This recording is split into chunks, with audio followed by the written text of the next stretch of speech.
जे रत्नागिरीवरून आंबे आणले होते ना, ते शेवटचे उरले होते आणि खूप जास्त पिकले होते. मग ते पल्प काढून घेतला, ब्लेंडरने बारीक करून घेते. 1 वाटी आहे मोठी, 1 वाटी साखर घ्यायची. ते कढई गरम करून घ्यायची आणि आमरस त्यात टाकून घ्यायचा. पाणी तूप काहीच घालायचं नाही. आता एकसारखं ढवळत राहायचं जोपर्यंत छान घट्ट नाही होत. आमरसाला उकळ येते आणि तो सगळीकडे उडतो, म्हणून सारखं ढवळत राहा जोपर्यंत शिजून घट्ट होत नाही. तर आंब्याचा शिजल्याचा सुगंध सुटतो आणि कलर पण चेंज व्हायला लागतो. त्यामुळे सतत हलवत राहायचं नाही तर बघा असं उडतं तडतड. तर त्यामुळे असं उलटं सुलटं सतत ढवळत राहायचं. आता इथे आहे ना आंबा बघा असा खाली लागायला लागला आहे.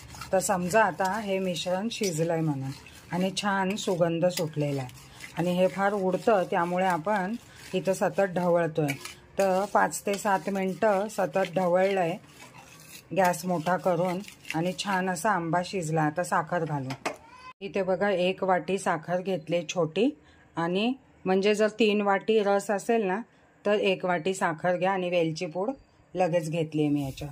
तर हे ह्याच्यात घालूया. गॅस बंद केला आहे. गॅस चालू करून पुन्हा 5 ते 7 मिनटं छान ढवळून घेऊ. वेलची पूड आणि साखर घातल्यावर बघा त्याचा रंग चेंज झाला आहे आणि छान असं आता ढवळत 5 ते 7 मिनटं पुन्हा शिजवू. आता बघा साईडला असं लागायला लागलेलं आहे. आणि साखर दळून घेण्याची गरज नाही आहे.